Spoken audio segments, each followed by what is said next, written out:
ఈ స్థాయి రికగ్నిషన్ కావచ్చు, లేదంటే ఈ స్థాయికి మీరు వస్తారని ఊహించారా, లేదంటే దానికి అనుగుణంగా పని చేసుకుంటూ వెళ్ళారా? పోస్ట్ ఇవాళ వచ్చింది నాకు. నేను 38 సంవత్సరాల క్రితం సర్వీస్లో జాయిన్ అయ్యాను. దగ్గర 32 సంవత్సరాల పైన పడి ఎన్జిఓ సంఘంలో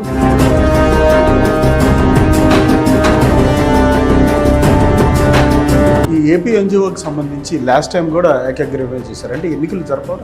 రాష్ట్ర లెవెల్కి వచ్చేసరికి ఒక మెచ్యూరిటీతో కూడిన భావన ఉంటుంది ఎన్జిఓ అసోసియేషన్. ఎందుకంటే it's gigantic association in the నలుగురు ఉద్యోగస్తులు ఇబ్బందులు పడుతున్నప్పుడు మీ బిహేవియర్ కొంచెం అగ్రెసివ్గా ఉండేది. అవసరాలకు అనుగుణంగా మీ క్యారెక్టర్, మీ వ్యక్తిత్వం మారిపోతుంది. ఉద్యోగుల డిమాండ్స్ విషయంలో కానీ, ఉద్యోగుల దీని విషయంలో కానీ రాజీ పడపనే జరగదు. దానికి తోడు మీ పాత్ర ఎక్కడ ఉన్నది అనేది సమైక్యాంధ్ర ఉద్యమంలో కానీ, తర్వాత జరిగిన ఉద్యమంలో కానీ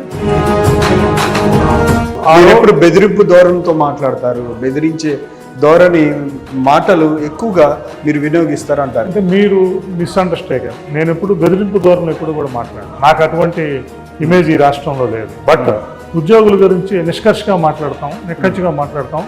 ఏ ప్రభుత్వం ఉన్నా ఏదున్నా కూడా. లాస్ట్ టైం ఉన్నటువంటి సీఎం గారి ప్రాబ్లం మీ మీద లేకపోవచ్చు.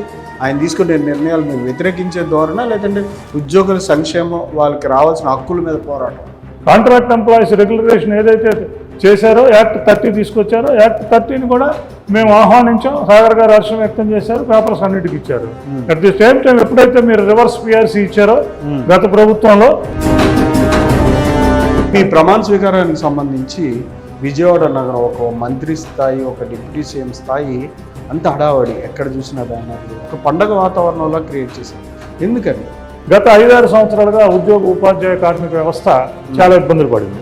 మా పిఆర్సీ కాడి నుంచి, బకాయిలు కాడి నుంచి అనేక అంశాలు, మా మీద కేసులు పెడతాం కాడి నుంచి, వీటన్నిటినీ నాయకత్వాలు కానీ ఇవి కానీ.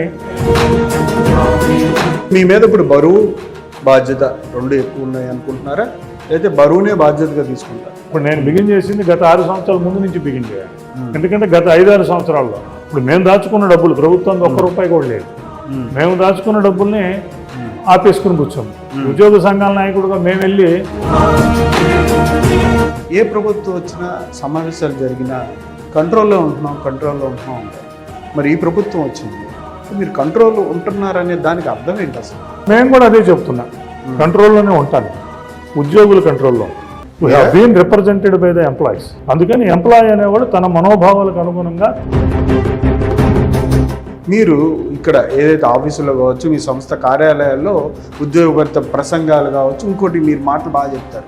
అక్కడికి వెళ్ళేసరికి ఇదంతా ఫైర్ అంతా ఏమవుతుంది? ఈ ప్రశ్న నన్ను వేయదగింది కాదు. నేను దాదాపు 15 రోజుల క్రితమే రాష్ట్ర అధ్యక్షుడిగా వచ్చాను.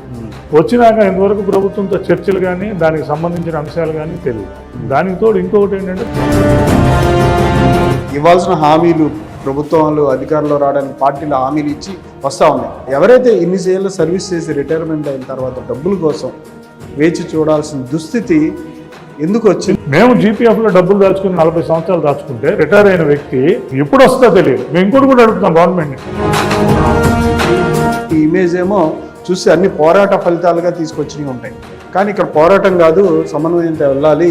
అది ఆ సన్నటి గీతను తెలుసుకొని ముందుకు వెళ్తూ ఉంటాను. అదే నా గీత అనేది ఏమిటంటే, యాక్సెసిబిలిటీ ఉంటుంది. మనకు సంబంధించిన అన్ని పరిష్కారం చేసుకుంటూ వస్తాం. పరిష్కారం కాకపోయినా కూడా అలాగే ముందుకు సాగితే గీత దాటాం. అందుకని పరిష్కారం కానప్పుడు